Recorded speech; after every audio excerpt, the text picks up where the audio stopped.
नमस्कार, मैं हूं अंकुर और आप देख रहे हैं सत्यहिंदी.com। एक नजर डालते हैं अब तक की सुर्खियों पर। शिवसेना सांसद संजय राउत ने एक बार फिर बागी विधायकों पर हमला बोला है। राउत ने गुरुवार को ट्विटर पर एक व्यक्ति को पीछे से छुरा घोंपने का स्केच ट्वीट किया और कहा कि वास्तव में ऐसा ही हुआ था। इससे पहले राउत ने गुरुवार को ही अपने पहले ट्वीट में शिवसेना का लोगो पोस्ट किया और जय महाराष्ट्र ट्वीट किया। बता दें, उद्धव ठाकरे ने बुधवार रात इस्तीफा देते हुए कहा था कि उन्हें अपनों ने पीठ में छुरा घोंपा है। राउत ने गुरुवार को उसी का एक बार फिर से ट्वीट कर याद दिलाया। इसके अलावा मीडिया से बात करते हुए राउत ने कहा कि सुप्रीम कोर्ट ने जिस प्रकार का फैसला दिया उसके बाद से उद्धव ठाकरे का सीएम पद पर रहना ठीक नहीं था। उद्धव ठाकरे जी को 2.5 साल के कार्यकाल में सोनिया जी का, शरद पवार जी का सहयोग मिला, लेकिन उन्होंने इस्तीफा देने से पहले कहा कि मेरे अपने ही लोगों ने मुझसे गद्दारी की, बेईमानी की, इसलिए सरकार अब मैं नहीं चला सकता। राउत ने कहा कि शिवसेना सत्ता के लिए नहीं पैदा हुई बल्कि सत्ता शिवसेना के लिए पैदा हुई है। ये बाला साहेब ठाकरे जी का मंत्र रहा। हम वापस काम करेंगे और फिर एक बार अपने बलबूते सत्ता में आएंगे। इसके साथ ही राउत ने बताया कि वो शुक्रवार को ईडी के सामने पेश होंगे। उद्धव ठाकरे की शिवसेना से बगावत करने वाले एकनाथ शिंदे ने ठाकरे के इस्तीफे के बाद बीजेपी के साथ सरकार बनाने पर प्रतिक्रिया दी। एकनाथ शिंदे ने ट्वीट कर कहा कि किसे मंत्री बनाया जाएगा और किसे कितने मंत्री पद दिए जाएंगे, इसको लेकर बीजेपी के साथ अभी तक कोई चर्चा नहीं हुई है। जल्द इस पर विचार किया जाएगा। तब तक मंत्रियों की किसी भी सूची पर भरोसा न करें। उद्धव ठाकरे के इस्तीफे के बाद मुंबई में देवेंद्र फडणवीस के बंगले पर बीजेपी विधायकों की बैठक हो रही है। वहीं शिवसेना के बागी गुट के नेता एकनाथ शिंदे भी आज मुंबई पहुंचेंगे। जानकारी के मुताबिक शिंदे गोवा से मुंबई के लिए निकल चुके हैं। सामने आई जानकारी के मुताबिक शिंदे गोवा से मुंबई 49 विधायकों का समर्थन पत्र लेकर आ रहे हैं। वहीं अन्य बागी विधायक गोवा में ही रहेंगे। शिवसेना विधायकों की बगावत के बाद उद्धव ठाकरे ने सीएम पद से इस्तीफा दे दिया, यानी सरकार गिर गई, जिसके बाद बीजेपी के नेता लगातार शिवसेना पर हमलावर हैं। अब मध्य प्रदेश की बीजेपी सरकार में गृह मंत्री नरोत्तम मिश्रा ने कहा कि मेरा देश बदल रहा है। महाराष्ट्र पहला वो राज्य है जहां हिंदुत्व के नाम पर कोई सरकार गिरी है। नरोत्तम मिश्रा ने कहा कि महाराष्ट्र में हनुमान चालीसा के प्रभाव की वजह से ही 40 विधायक चले गए। उन्होंने कहा कि संजय राउत जी कह रहे थे कि हमारे विधायक अगवा हो गए हैं। वो विधायक अगवा नहीं हुए, भगवा हो गए थे। राष्ट्रपति चुनाव में कुछ विपक्षी दलों के उम्मीदवार यशवंत सिन्हा को क्या और विपक्षी राजनीतिक दल झटका देने जा रहे हैं। जनता दल सेक्युलर यानी कि जेडीएस एनडीए की उम्मीदवार द्रौपदी मुर्मू के नाम का समर्थन कर सकता है। जेडीएस ने राष्ट्रपति चुनाव के चयन के लिए पश्चिम बंगाल की मुख्यमंत्री ममता बनर्जी की ओर से बुलाई गई बैठक में भाग भी लिया था, लेकिन अब वो विपक्षी खेमे से हट सकता है। हालांकि जेडीएस की ओर से यह संदेश देने की कोशिश की जा रही है कि वो द्रौपदी मुर्मू के नाम का समर्थन कर बीजेपी का समर्थन नहीं कर रहा है।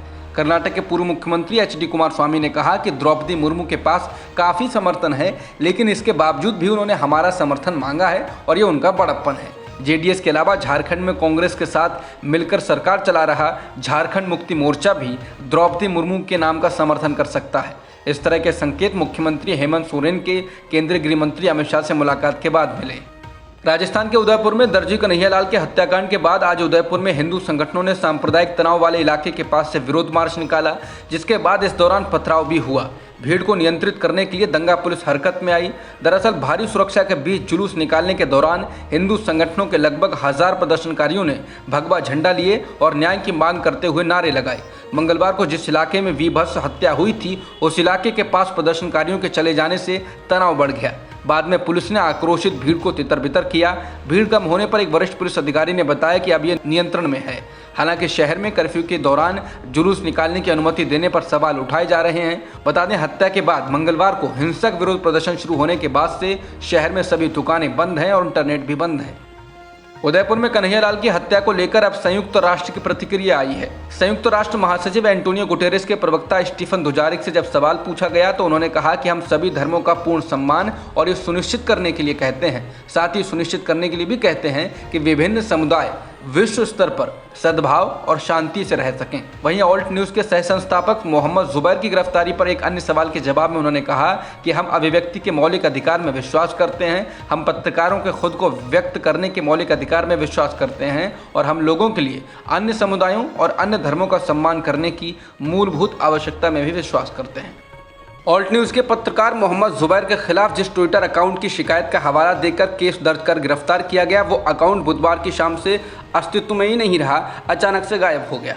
मोहम्मद जुबैर की वकील वृंदा ग्रोवर ने कोर्ट में इस ट्विटर अकाउंट को चलाने वाले व्यक्ति की मंशा पर सवाल उठाए थे।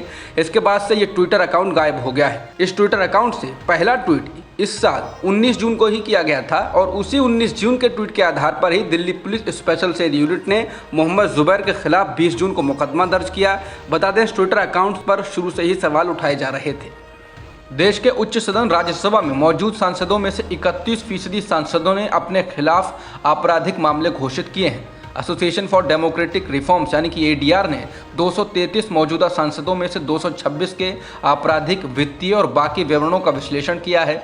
मौजूदा राज्यसभा में एक सीट खाली है। रिपोर्ट में कहा गया है कि 2 सांसदों का विश्लेषण नहीं किया गया है क्योंकि उनके हलफनामे उपलब्ध नहीं थे और जम्मू कश्मीर की 4 सीटें अपरिभाषित हैं।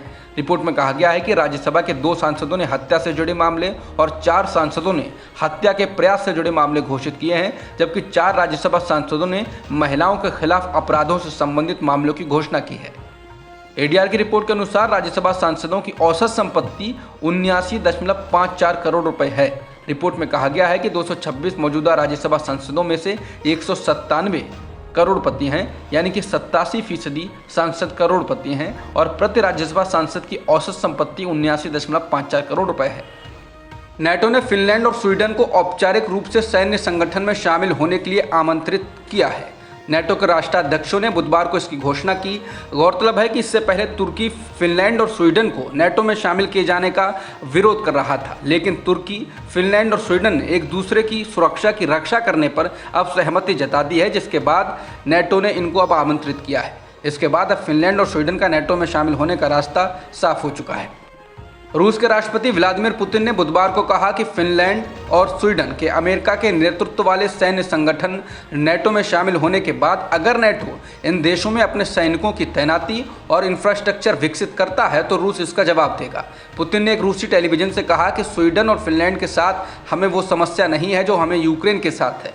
फिनलैंड और स्वीडन नेटो में शामिल होना चाहते हैं तो वो हो सकते हैं, पुतिन ने कहा, लेकिन उन्हें समझना चाहिए कि पहले उन्हें कोई खतरा नहीं था, लेकिन अब अगर सैन्य टुकड़ियां और बुनियादी ढांचे को यहाँ तैनात किया जाता है तो हमें उसी तरह से जवाब देना होगा और उन क्षेत्रों के लिए भी वैसा ही खतरा पैदा करना होगा जहाँ से हमारे लिए खतरा पैदा होता है।